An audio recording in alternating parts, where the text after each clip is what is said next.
各位弟兄姊妹平安。願人類平安。好高興又可以同大家去分享。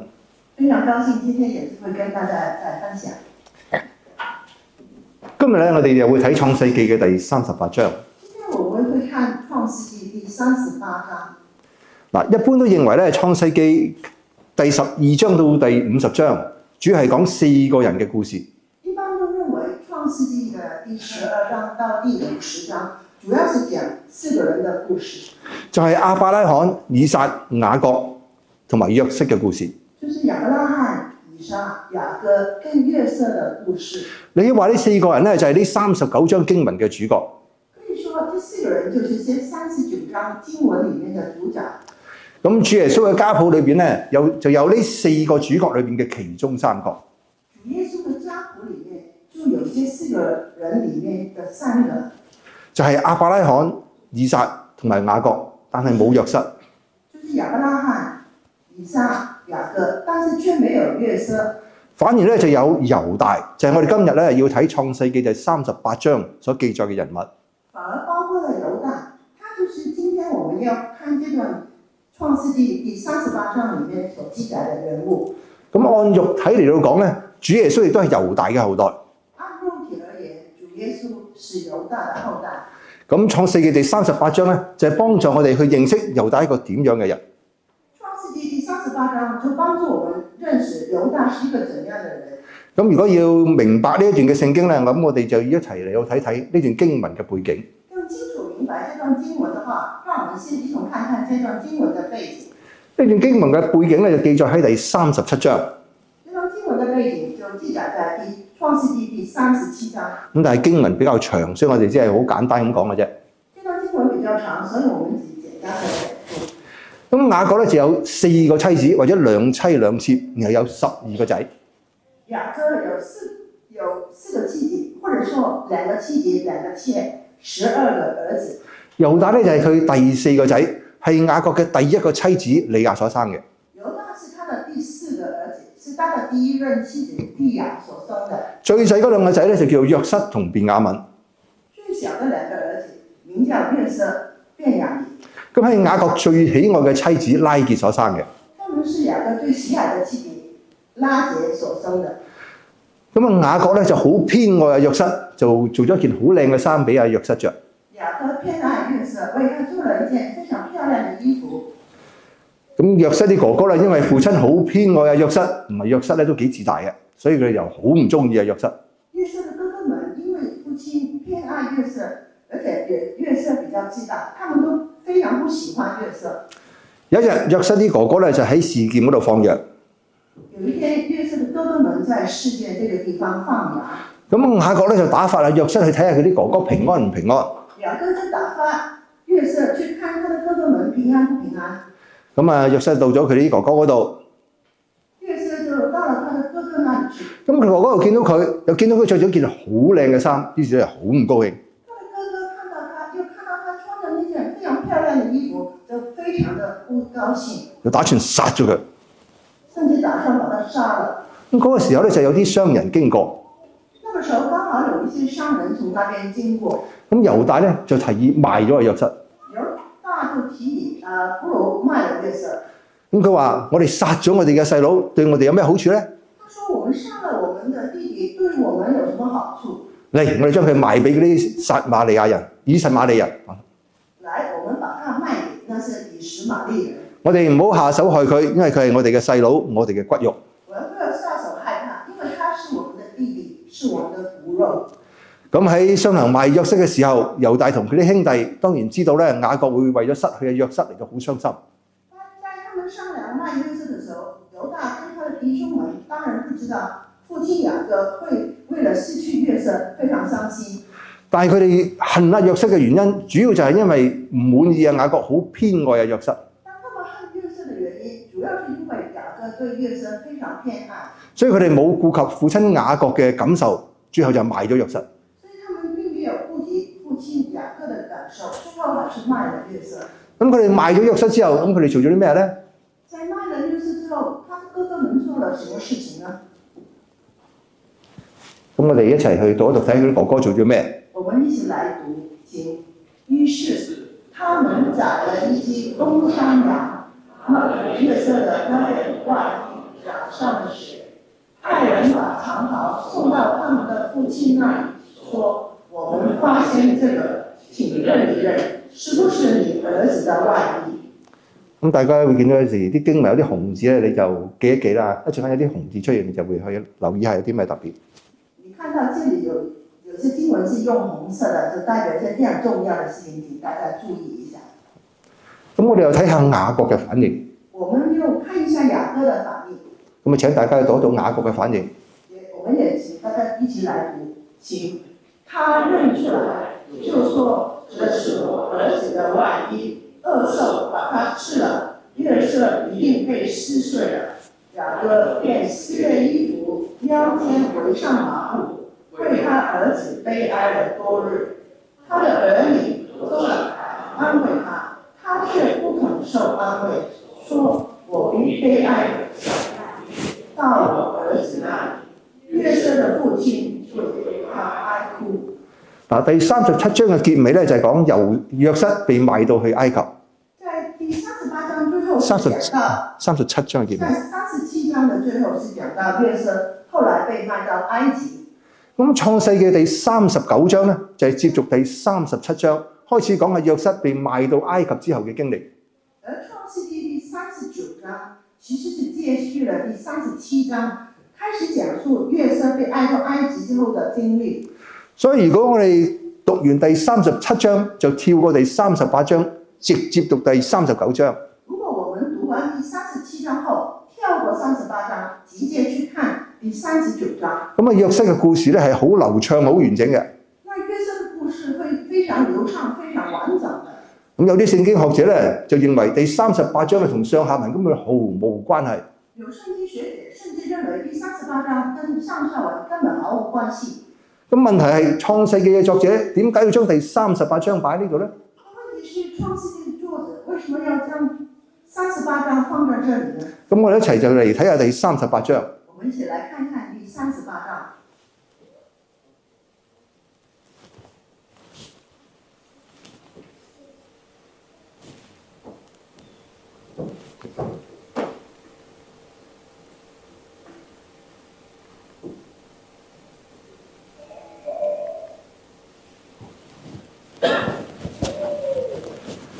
咁呢度咧就講到阿猶大咧就有個時候就離開咗佢啲兄弟。這裡說到有一段時間，猶大就離開了他的兄弟。咁咧佢就娶咗一個迦南嘅女子。他娶了一個迦南的女子。咁呢個女子咧就幫佢生咗3個仔。這個迦南的女子幫他生了3個兒子。一個叫做以，一個叫做俄南，一個叫做示拉。他們的名字就是俄南跟示拉。咁猶大咧就幫佢嘅長子阿以咧就娶咗個妻子叫做他瑪。猶大就幫他的長子娶了一個妻子，名叫他瑪。咁但係阿以喺耶和華嘅眼中就看為惡，咁於是耶和華就殺咗佢。但因為在耶和華的眼中看為惡，耶和華就把他殺了。咁啊猶大咧就要佢嘅第二仔阿俄南咧就娶阿他瑪為佢嘅長子阿以留後。猶大就讓他的第二個兒子叫俄南的娶他瑪為妻，為長子留後。咁其實喺《申命記》嘅第25章咧，我哋都睇到有記載咗咁樣嘅習俗。在《申命記》的第25章，其實也有記載這樣的習俗。就一個人死咗，如果佢冇仔，就是一個人如果死了，他沒有兒子的話，咁死咗嘅人嘅兄弟咧就要娶佢嘅妻子，為死咗嘅人留後。那死去的人的兄弟要有責任娶他的妻子，為死去的人留後。咁但係俄南咧就唔願意為佢哥哥留後。但俄南卻不願意為他的哥哥留後。咁佢同他瑪同房嘅時候咧，就故意遺精喺地上邊。在他與他瑪同房嘅時候，他就故意遺精在地上。咁俄南所做嘅咧，亦都喺耶和華嘅眼中看為惡，耶和華又殺咗佢。俄南所做的，在耶和華嘅眼中也看為惡，所以耶和華也殺了他。咁當時猶大嘅細仔示拉尚未成人。但那個時候猶大的小兒子示拉，他還沒成人。咁猶大咧就用呢個做藉口，就叫阿他瑪咧留翻佢嘅父親屋企嗰度守寡，等阿示拉長大。猶大就以這個為借口，就叫他瑪在他自己父親家裡守寡，等示拉長大。咁就係話咧，阿他瑪咧就係佢細仔示拉嘅未婚妻。換句話說，他瑪就是示拉的未婚妻。但係經文其實話俾我哋聽，猶大係冇意叫阿示拉娶他瑪嘅，但是經文告訴我們，猶大其實沒有意思讓示拉娶他瑪的，因為佢驚阿示拉咧就好似佢兩個哥哥咁都死。因為他恐怕示拉會像他兩個哥哥一樣死去。若果我哋比較下第37章嘅雅各喺約瑟死咗之後而哀傷，唔肯受安慰。如果我們比較一下，在第37章，雅各以為兒子約瑟死了，非常哀傷，不肯受安慰。喺呢度咧，聖經就冇描述阿猶大會為咗佢死咗嗰兩個仔而哀傷嘅喎。但在這裡，聖經並沒有描述猶大為他死了兩個兒子而哀傷。似乎喺度話緊俾我哋聽咧，係一個猶大係一個唔係好大眾親情嘅人。好像在告訴我們，在這個時候的猶大不是一個太重親情的人。佢唔會為死咗嗰兩個仔哀傷嘅。他不會為自己死了的兒子哀傷。咁啊，過咗一段好長嘅日子，猶大嘅妻子都死咗。那過了一段很長的日子，猶大自己的妻子也去世了。咁佢就同佢一個朋友叫希拉就去咗亭拿嗰度。猶大就跟他一個朋友希拉到一個地方叫亭拿，去到佢剪羊毛嘅嗰啲人嗰度。就到了他剪羊毛的人的那裡。咁如果我哋參考撒母耳記上嘅第25章同埋撒母耳記下嘅第13章，咁我哋就知道咧，剪羊毛嘅時候咧，其實係當時嘅人咧一齊慶祝宴樂嘅時候。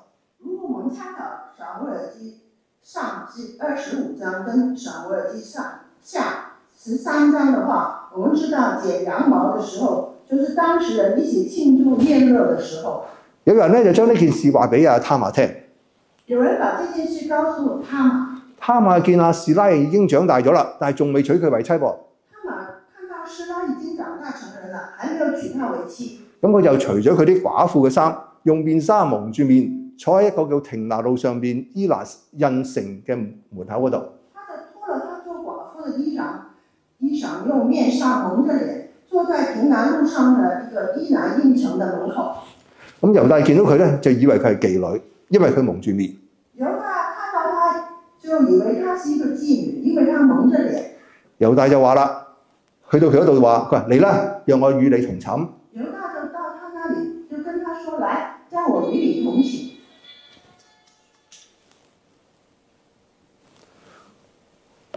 咁啊，他瑪就話：咁你與我同寢，你俾咩我？他瑪就說：你要與我同寢，那你把什麼給我呢？猶大就話：我喺我啲羊群裏邊攞一隻小山羊，派人送俾你。猶大就說：我從羊群裡面取一個小山羊，派人送來給你。咁啊，他瑪就話：喺未送嚟之前，你會唔會俾啲抵押品？你願唔願意俾啲抵押品我咧？他瑪就說：在還沒送來以前，你願意給我一個抵押品嗎？咁啊，猶大問佢：咁你要咩抵押品啊？猶大就問：你要什麼抵押呢？咁佢就話：要你嘅印、你嘅帶子同你手裏邊嘅杖。他瑪就說：我要你的印、你的帶子和你手裡的杖。咁猶大於是就將佢嘅印、佢嘅帶同埋佢手裏邊嘅杖咧，就俾咗阿他瑪。猶大就把自己的印、帶子跟手杖給了他瑪。然後就與他瑪同寢，他瑪咧就喺猶大嗰度懷咗孕。與他瑪同寢，他瑪就從猶大懷了孕。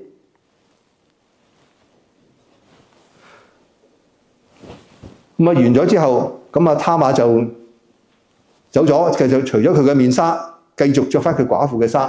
就完事之後，他瑪就起來走了，除去他的面紗，人就穿上他做寡婦的衣裳。咁猶大咧就託咗佢嗰個朋友，就送一隻小山羊去，佢諗住喺他瑪嗰度咧就攞翻佢嗰啲抵押品翻嚟。猶大就託他的朋友送一隻小山羊去，目的就是從他瑪的手裡把自己的抵押品拿回來。咁啊，朋友咧就去問嗰度地方嘅人，喺伊拿印路旁嗰個妓女喺邊度啊？那朋友問他那個地方的人說：伊拿印旁路旁的妓女在哪裡？咁佢哋就話：呢度冇妓女嘅喎。他們就回答：這裡沒有妓女的。咁啊，嫖妓咧始終唔係好光彩嘅事，咁啊猶大咧就只好放棄攞翻佢嘅印啊、帶同埋手杖。那嫖妓始終不是一件光彩的事。猶大就只好放棄取回他自己的印、帶子跟手杖。咁過咗3個月，有人就話俾阿猶大聽。又過了3個月，有人告訴猶大說：佢話：你嘅媳婦他瑪做咗妓女，而且因為咁嘅行淫而有咗新人。你的兒婦他瑪做了妓女，且因他行淫有了身孕。咁猶大就話：拉佢出嚟，燒死佢。猶大就說：拉他出來，把他燒死。猶大講呢啲説話咧，係因為他瑪就係佢嘅細仔示拉嘅未婚妻。猶大說嘅話，就是因為他瑪本來就是他小兒子的示拉的未婚妻。雖然經文話俾我哋聽咧，猶大就根本就冇打算要示拉娶他瑪。雖然經文告訴我們，猶大根本沒有意思讓示拉娶他瑪。咁他瑪跟住就做咩咧？同埋猶大有咩反應咧？咁啊，請阿 Karen 讀啊。我們一起看看他瑪跟着做什麼，跟猶大的反應是什麼？大家請聽我讀這段經文。他瑪被拉出來的時候，就派人到他公公那裡，對他說：這些東西是誰的？我說是從誰懷了孕。他又說：請你認一認，這印、這袋子跟這杖是誰的？猶大承認說：他比我更有義，因為我沒有將他給我的兒子示拉。猶大唔係話他瑪做得好啱，猶大不是說他瑪做得非常對，佢只係話他瑪做得比佢好。他只是說他瑪做得比他好。他瑪咧係不惜一切都要為佢嘅丈夫留後。他瑪是不惜一切都要為他的丈夫留後。猶大佢冇。猶大卻沒有。咁第38章嘅最後咧就講他瑪生咗一對雙生子，就係法勒斯同埋謝拉。到38章最後結束了，他瑪是生了一對雙生子，名字叫法拉斯跟謝拉。咁按肉體嚟講咧，主耶穌就係法勒斯嘅後代，亦都係猶大嘅後代。按肉體而言，主耶穌是法拉斯的後代，也就是猶大的後代。但如果我哋比較，我哋仔細嘅去睇一睇第37章同埋第38章，我哋發現呢兩章有相同嘅地方。如果我們仔細地閱讀第37跟38章，我們會發現這兩章有相同的地方。喺第37章，猶大同佢啲兄弟賣咗約瑟之後，佢就劏咗隻山羊，然後咧就將約瑟嘅外衣咧染咗血，攞俾阿雅各認一認。第37章說到猶大與他的弟兄賣了約瑟之後，他們宰了一隻公山羊，染了血在約瑟的外衣上面，然後派人送到他父親那裡，讓他認一認。咁喺第38章咧，他瑪用一隻小山羊嘅代價，攞咗猶大嘅印帶同埋手杖。第38章就說到他瑪以一隻小山羊為代價，拿到猶大的印跟帶子手杖。當猶大話要燒死佢嘅時候，佢就攞咗呢啲嘅物品去俾阿猶大認一認。當猶大說要燒死他的時候，他就派人把這些物品帶到他公公那裡，叫他認一認。其實咧，我哋睇到喺呢度係有喺經文上邊咧係有啲相同嘅用字。我們看到這兩段經文裡面有一些相同的用字。第一個相同嘅用字就係山羊。第一個用字就是山羊。約瑟啲哥哥咧就將約瑟嘅外衣染咗山羊嘅血送俾雅各睇。約瑟的哥哥把約瑟的外衣染了山羊的血送給父親看。他瑪用一隻小山羊嘅代價就攞咗猶大嘅印帶同埋手杖做代價。他瑪就以一隻小山羊的代價拿到猶大的印、帶子跟手杖。咁第二個相同嘅用字咧就係認一認。第二個相同的用語就是認一認。兩章咧都講到話認一認一啲個人嘅物品。兩章經文都提到認一認嘅個人的物品。就係約瑟嘅外衣、猶大嘅印帶同埋手杖。就是約瑟的外衣、猶大的印、帶子跟手杖。你話聖經嘅作者咧，佢好刻意地喺用咗啲相同嘅用詞，就係山羊同埋認一認，串連咗雅各同埋猶大嘅經歷。可以說，聖經的作者在這兩章聖經用了相同的用詞，就是山羊跟認一認，去串聯了雅各跟猶大的經歷。咁事實上咧，如果我哋仔細去睇第37章之前雅各嘅故事，如果我們仔細看一下第37章之前雅各的故事，咁我哋就會發現咧，雅各同埋猶大呢兩個人，我們會發現雅各跟猶大這兩個人，佢哋都有啲好相似嘅經歷，係同羊同埋認係有關嘅。他們都有一些很相近的經歷，是跟羊跟認有關係的。兩個人都曾經欺騙佢哋嘅父親。他們兩個人都曾經欺騙他們的父親。雅各咧為咗要得到佢年老嘅父親以撒離世前對長子嘅祝福，雅各為了要得到他的父親以撒離世之前對長子的祝福，咁佢就着咗哥哥以掃啲衫。他穿了他哥哥以掃的衣服。又因為咧阿以掃全身都係有毛嘅，於是咧佢就用一啲小山羊嘅皮包住佢嘅手同埋佢頸嗰啲光滑嘅地方。因為以掃本身就有毛，所以雅各就用小山羊的皮包着自己手上跟自己頸項上的光滑的地方。咁啊以撒就因為視力唔係幾好，因為以撒年老了，視力也不好，咁佢就憑住以掃衣服上邊嘅氣味同埋嗰啲小山羊嘅皮同埋毛，他僅憑以掃衣服的氣味跟小山羊的皮毛，咁我就誤認咗雅各係以掃，就為雅各祝福。他就誤認了雅各是以掃，就為雅各祝福。你要話雅各咧就用小山羊包住佢哋手同埋頸，而以撒咧就誤認雅各就係以掃。你可以說雅各是用小山羊的皮包着手跟頸項，而以撒就誤認了雅各是他長子以掃。咁我哋尋日都見到猶大咧同佢啲兄弟賣咗約瑟，就係用約瑟件衫染咗山羊嘅血送俾佢嘅父親，而雅各認得約瑟嗰件衫。雅各方面呢，他就與他的弟兄賣了約瑟，然後把約瑟的外衣染了山羊的血送給父親，雅各就認得約瑟的外衣，以為約瑟死了。咁就係猶大同佢啲兄弟用山羊嘅血染咗約瑟嘅外衣，而雅各係認得約瑟嘅外衣。也就是說，猶大跟他弟兄，他們用山羊的血染了約瑟的外衣，雅各就認得約瑟的外衣。咁我哋兩個人咧都曾經被親人欺騙。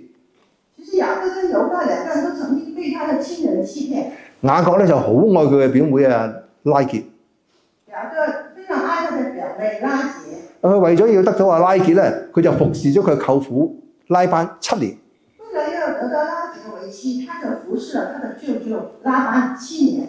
到咗結婚嗰晚，阿拉班就將佢嘅大女利亞咧就送嚟俾雅各。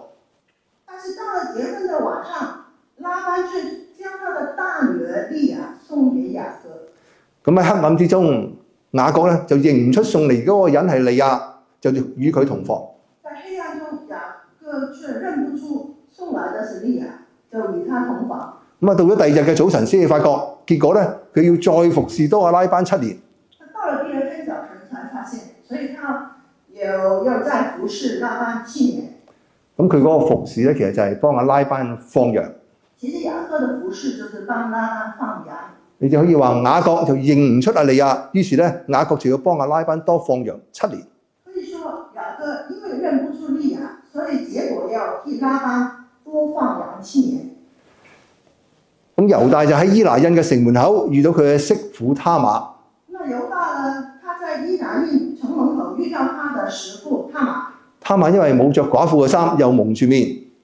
他瑪因為沒有穿寡婦的衣服，又蒙着臉。咁猶大咧就認唔出佢係他瑪，以為佢係妓女。猶大就認不出是他瑪，以為他是一般的妓女。就承諾用一隻小山羊為代價與他瑪同寢。他就承諾以一隻小山羊為代價與他瑪同寢。咁又係猶大就認唔出他瑪，就承諾送一隻小山羊俾他瑪。也就是說，猶大因為認不出他瑪，他又承諾送一隻小山羊給他瑪。你睇雅各同猶大都曾經欺騙佢哋嘅父親。雅各跟猶大兩個人都曾經欺騙他們的父親。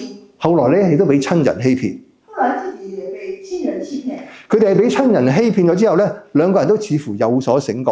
在被親人欺騙之後，兩個人好像都有所覺悟。佢哋嘅生命都有所改變。他們的生命都有改變。雅各咧由事事都係靠自己，就轉向倚靠神。雅各從事事靠着自己，轉向倚靠神。咁我哋今日咧就唔會去睇雅各嘅改變。但今天我們不會看雅各的改變。猶大咧因為同他瑪同寢嘅事件，佢都睇到自己嘅不義。猶大就因為跟媳婦同寢的事件，看到自己的不義，令到佢開始都反省自己同親人嘅關係。但他也開始反省自己跟親人的關係。咁我哋就會從第42章到第44章睇下猶大嘅改變。我們會從第42到44章看看猶大的改變。咁啊，因為經文好長，所以我哋會跳過好多細節嘅。因為經文比較長，我們會跳過很多細節。咁首先講到約瑟被賣到去埃及之後，佢就經歷咗好多嘅波折。第42章首先說到約瑟被賣到埃及之後，經歷過很多波折。咁最後咧，約瑟就因為為埃及嘅法老解夢。最後約瑟因為有機會為法老解夢。咁啊，法老就好重用嘅約瑟，派約瑟管理埃及全地。法老非常重用約瑟，派他管理埃及全地。咁後嚟咧就迦南地有饑荒。後來在迦南地有饑荒。咁雅各就聽到喺埃及嗰度有糧食，於是就派約瑟啲哥哥咧去埃及買糧食。雅各因為聽到在埃及有糧食，就派約瑟的哥哥們去埃及買糧食。咁當時治理埃及全地嘅就係約瑟，賣糧食俾人嘅咧就係約瑟。當時治理埃及的就是約瑟，負責賣糧食給眾民的就是他。咁約瑟見到佢啲哥哥就認得佢哋。約瑟見到他的哥哥們就認得他們。但約瑟啲哥哥又唔認得佢喎。但他的哥哥們卻不認得他。咁約瑟咧對住佢啲哥哥咧就扮成一個陌生人。咁佢同哥哥講嘢咧都用傳譯官。約瑟對他哥哥們裝作陌生人，與哥哥們說話都用傳譯官。咁佢好嚴厲嘅問佢哋，佢話：你哋喺邊度嚟㗎？他非常嚴厲地問他們說：你們是從哪裡來的？咁佢哋話：我哋係從迦南嚟買糧食嘅。他們說：我們是從迦南地來買糧食的。咁約瑟對佢哋話：佢話你哋係奸細，你哋係嚟呢度都係窺探呢度地嘅虛實嘅。但約瑟就對他們說：你們是監視，你們是來要窺探這個地方的虛實。咁約瑟啲哥哥對約瑟話：佢話我主啊唔係，我哋唔係奸細。約瑟的哥哥就解釋說：我主啊不是的，僕人們不是監視。佢話我哋係嚟買糧食㗎，我哋係誠實嘅人。我們是來買糧食的，我們是誠實的人。我哋都係同一個人嘅仔。我們都是同一個人的兒子。我哋本來有兄弟12個人，最細嗰個仲喺我父親嗰度，有一個已經唔喺度啦。本來我們有兄弟12個人，最小的一個現在還在父親那裡，還有一個不在。咁起初咧，約瑟就要求佢啲哥哥派一個人去將佢最細嘅細佬帶嚟。起初約瑟就要求他的哥哥們回家派一個人回去，帶他的小弟弟過來。好證實咧，佢哋所講嘅係咪真嘅？用以證明他們說的話是不是真的。後嚟咧，佢就改變咗主意。後來他改變了主意。咁佢淨係留低咗阿西面，就俾佢其他啲哥哥咧就帶糧食翻去。就留下他們其中一個西面，讓他其他的哥哥帶糧食回家。咁但係約瑟嘅條件咧，就係佢啲哥哥要帶佢最細嘅細佬嚟見約瑟，嚟證明佢哋所講嘅説話。但約瑟還是要他們要回家帶最小的弟弟過來，證明他們所說的話。咁聽到呢個決定咧，咁約瑟啲哥哥就有所反應。聽到這個決定之後，約瑟的哥哥有所反應。嗱，我淨係讀下嗰啲哥哥嘅反應啊。請大家一起來讀，請。他們彼此說：我們在弟弟身上實在犯了罪。他哀求我們的時候，我們看見他的痛苦，卻不肯聽，所以這場苦難臨到我們。從約瑟啲哥哥當然就包括埋猶大啦，佢哋嘅對話。從約瑟的哥哥們當然包括猶大，他的對話。我哋可以見到咧，佢哋對於賣約瑟嘅事情，其實一直都係耿耿於懷，佢哋心裏邊係有唔平安。可以見到他們對於賣約瑟的這件事，一直都是耿耿於懷，心裏不平安。以至佢哋覺得咧，佢哋而家遇到嘅苦難係報應嚟嘅。以至他們覺得現在遇到的苦難是一種報應。咁喺翻到迦南地之後，約瑟啲哥哥咧就想再去埃及嗰度買糧食，咁但係要帶埋阿便雅憫一齊去。在他們回到迦南之後，約瑟的哥哥們又希望再去埃及買糧食，但條件是要帶便雅憫一起去埃及。但係起初佢哋嘅父親雅各唔肯。起初他們的父親雅各當然不肯。直到咧佢哋喺埃及買翻嚟嘅糧食食晒啦，咁啊雅各咧就要求約瑟啲哥哥咧再次去埃及買糧食。一直等到埃及買回來的糧食都吃完了，雅各就要求約瑟的哥哥們再去埃及買糧食。咁啊猶大就對阿雅各話啦，佢話嗰個人好嚴厲咁樣話俾我哋聽，如果你哋嘅細佬唔同你哋一齊嚟咧，你哋唔好嚟見我嘅面。那猶大就對父親說：那人曾經嚴厲警告我們說，你們的弟弟如果不跟你們同來，你就不要來見我的面。咁雅各仍然都係唔願意俾阿便雅憫去。但是雅各仍然不願意讓便雅憫去。咁於是猶大咧就向佢嘅父親雅各作出一個承諾，我哋一齊讀下佢嘅承諾。於是猶大就向他的父親做出以下的承諾，讓我們一起來讀，請。猶大又對他父親以色列說：請派遣年輕人和我同去，我們就動身前去，好叫我們和你，以及我們的孩子都得存活，不至於死。我為他擔保，你可以從我手中要人。我若不帶他回來交在你面前，我就對你永遠擔當這罪。猶大就承諾，如果佢唔帶入便雅憫翻嚟，交翻俾佢嘅父親雅各，佢就會喺雅各面前永遠擔當這罪。猶大承諾，如果他不能帶便雅憫回來交還他給他的父親雅各，他就在雅各面前永遠擔當這罪。我哋唔能夠確定咧永遠擔當這罪嘅確實意思。我們不能確定永遠擔當這罪確實的意思。可能佢係話咧，我願意以命償命。可能他是說願意以命償命。但係咧，我哋可以確定嘅就係猶大為咗保存佢家人嘅性命。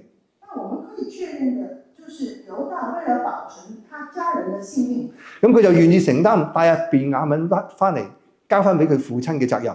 他願意承擔帶便雅憫回來交還給他父親的責任。咁喺當年猶大同佢啲兄弟去賣約瑟，主要嘅原因就係雅各偏愛約瑟。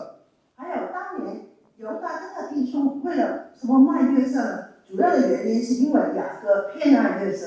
而家嘅猶大咧就願意擔保便雅憫帶入便雅憫翻嚟，交翻俾佢父親。現在的猶大卻願意擔保把便雅憫帶來，交還給他的父親。似乎咧就好似表示猶大已經接受咗父親偏愛約瑟同埋便雅憫。好像已經表示猶大已經接受他父親偏愛約瑟跟便雅憫的事實。咁問題係猶大講呢啲説話係咪真心講呢啲説話咧？問題是猶大他是不是真心的說這些話？或者即係氹下佢嘅父親，等佢父親願意俾佢哋帶入便雅憫去埃及買糧食咧？還是他只是欺哄他的父親，讓父親願意便雅憫跟他們一起去買糧食？咁最後咧，雅各只好就同意便雅憫同佢啲哥哥一齊去埃及買糧食。最後雅各也只可以同意讓便雅憫跟他的哥哥一起去埃及買糧。咁約瑟啲哥哥咧，同便雅憫就去埃及嗰度見到約瑟。後來約瑟的哥哥跟便雅憫就一起去埃及見到了約瑟。咁啊，約瑟見到哥哥帶咗便雅憫嚟，佢哋就將西面交翻俾佢哋。那約瑟見到哥哥帶了便雅憫來，就把西面交還給他們。約瑟咧仲準備咗筵席，同佢哋一齊宴樂。約瑟還預備了筵席，與他們一同宴樂。咁約瑟然後就吩咐佢嘅管家，將各人嘅袋咧就裝滿糧食。之後約瑟就吩咐他的管家，將個人的袋子裝滿了糧食。又將各人買糧食嗰啲錢咧擺翻喺各人嘅袋裏邊。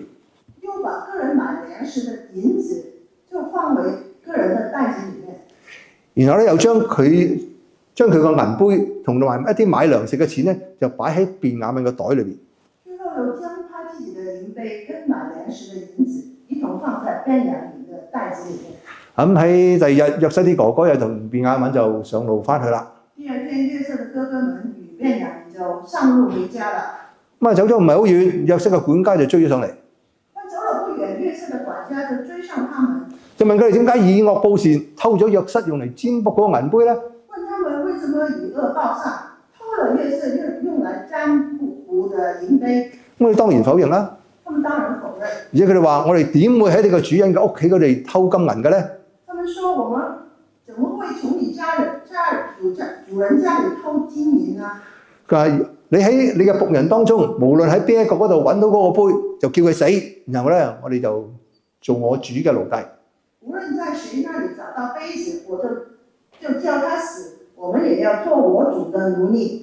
咁我管家就話咧：喺邊一個嗰度揾到啲杯，揾到個杯，邊個就做我嘅奴隸，其他啲人都冇罪。那管家在誰那裡找到杯子，就誰做奴隸，其他的人都沒有罪的。於是咧，佢哋每人都打開自己嘅袋，俾阿管家去搜。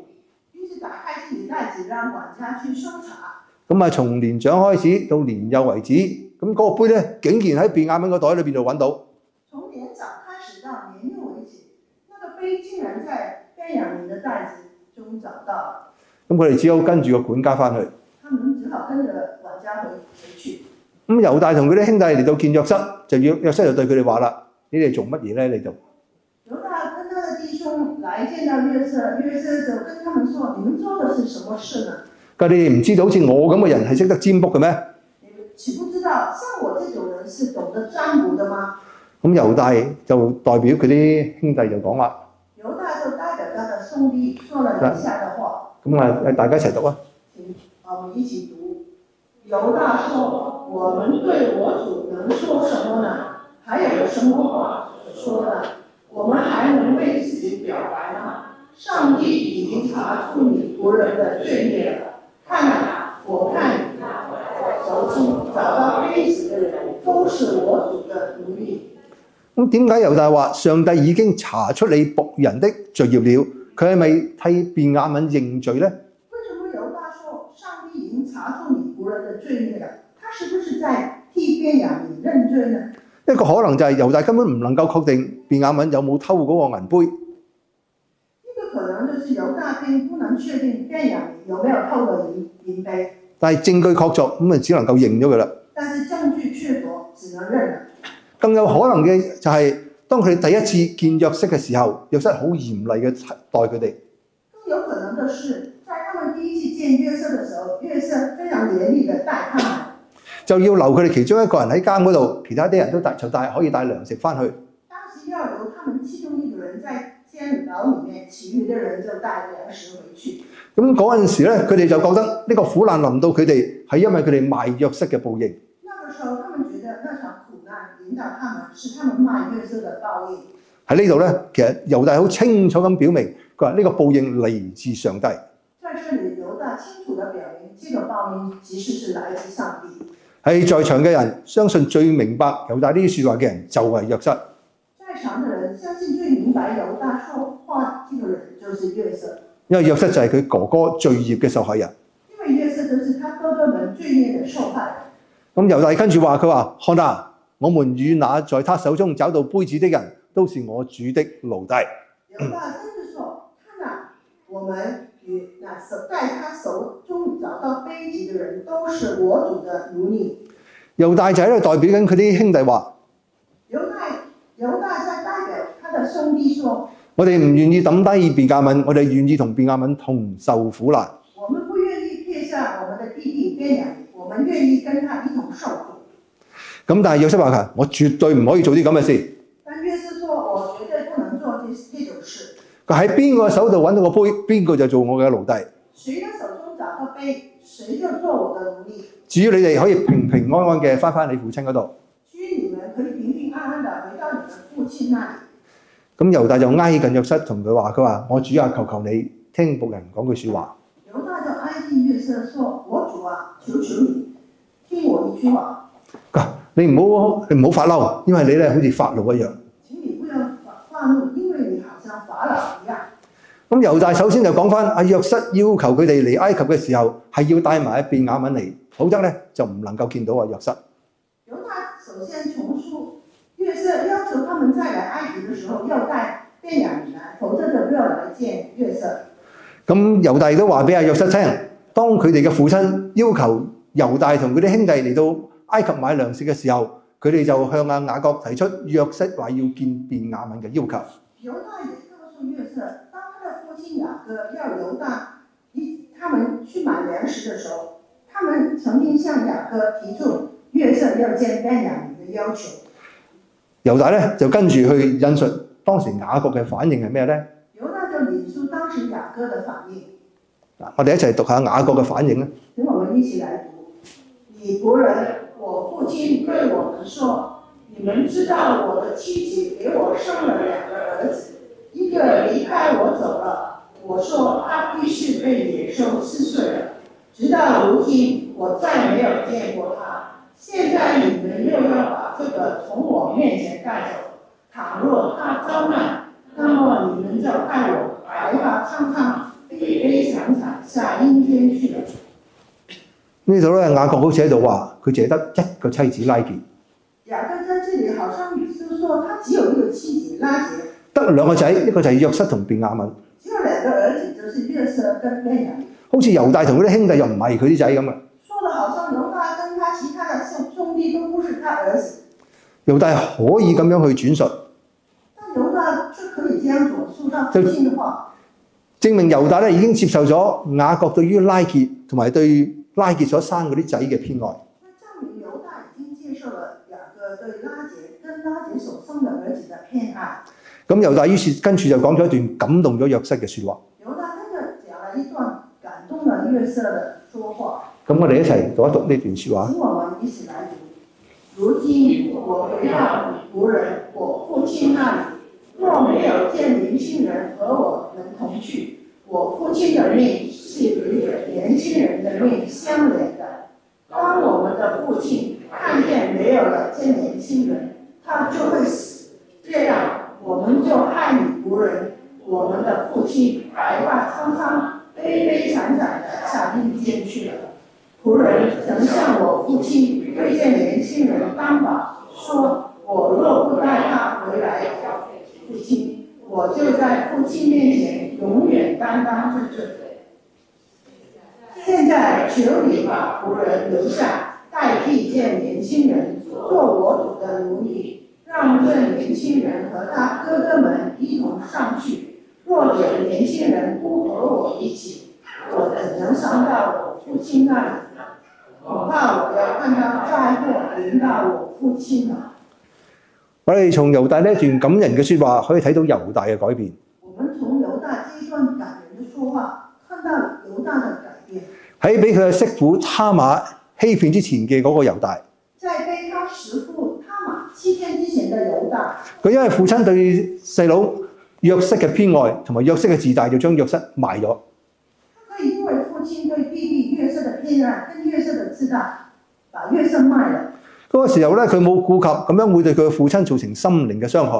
猶大當時沒有顧及這樣做會對父親造成心靈的傷害。佢亦都冇理到咧約瑟嘅人身安全，也沒有理會到弟弟約瑟的人身安全。猶大嗰兩個仔死咗，佢見唔到佢有特別嘅哀傷。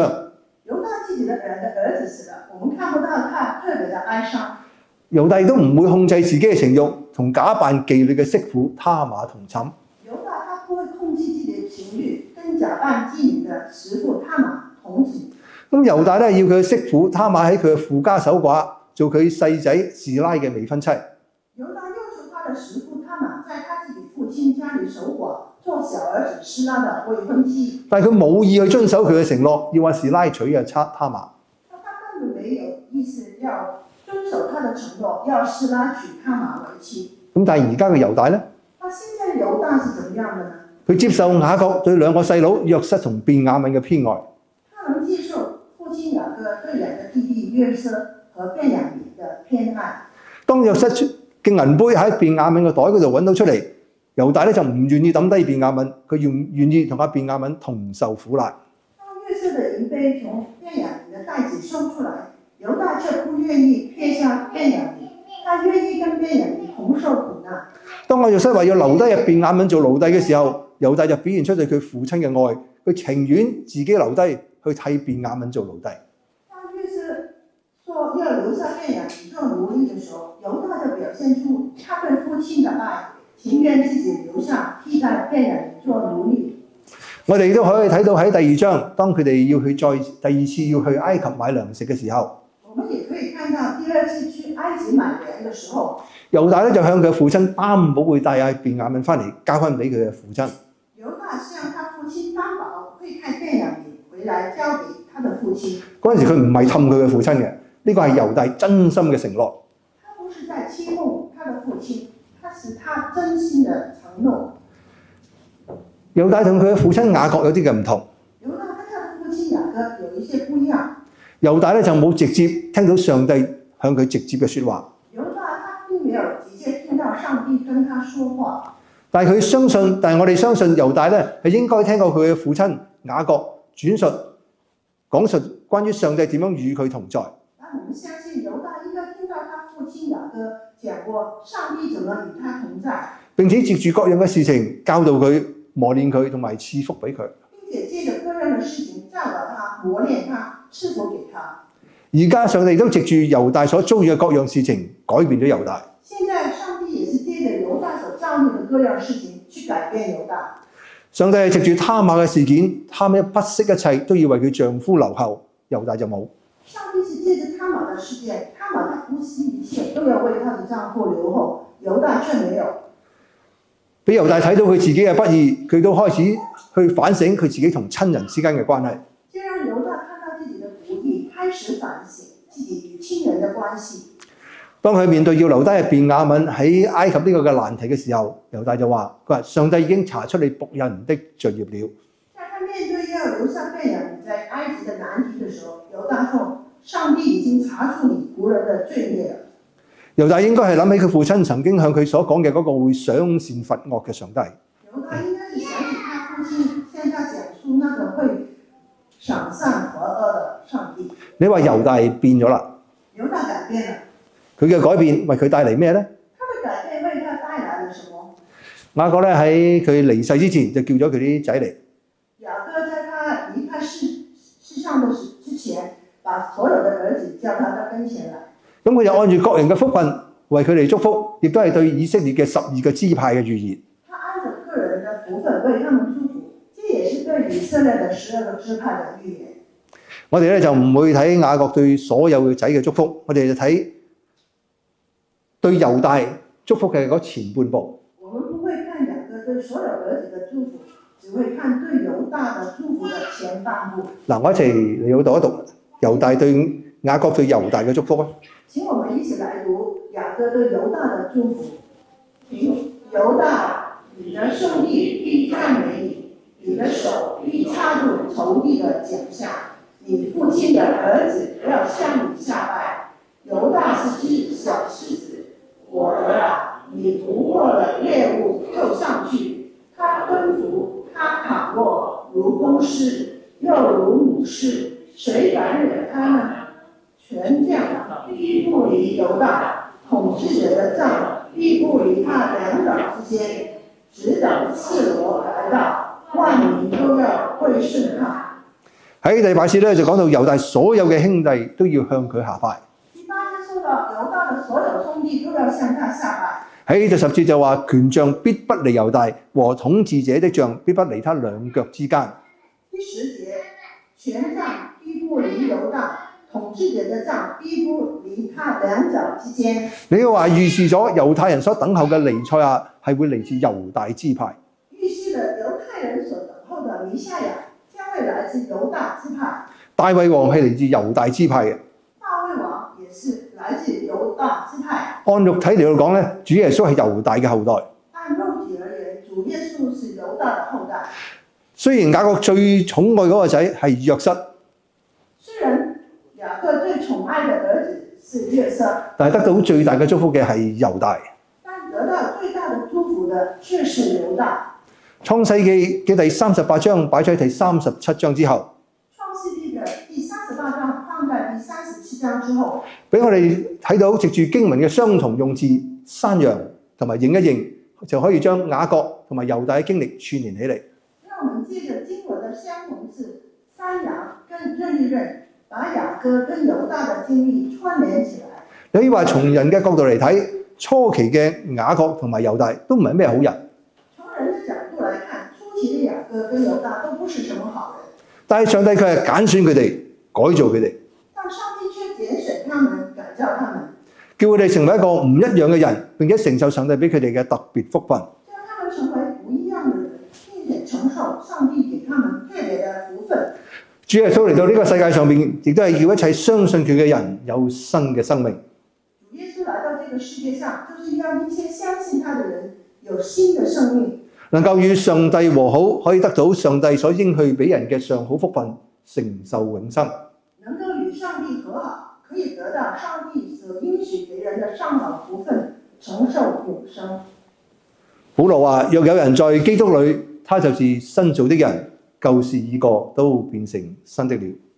保羅說過：若有人在基督裏，他就是新造的人，舊事已過，都變成新的。問題係我哋願唔願意俾上帝改造我哋呢？問題是我們願不願意讓上帝改變我們？咁祈求上帝幫助我哋，都俾我哋願意，都讓我哋願意被上帝所改造。祈求上帝幫助我們，讓我們也願意被上帝改造。我哋能夠與上帝和好，成為合上帝心意嘅人。能夠與上帝和好，成為合上帝心意嘅人。得到上帝要賜過俾我哋嘅上好福分。得到上帝要賜給我們上好的福分。阿門。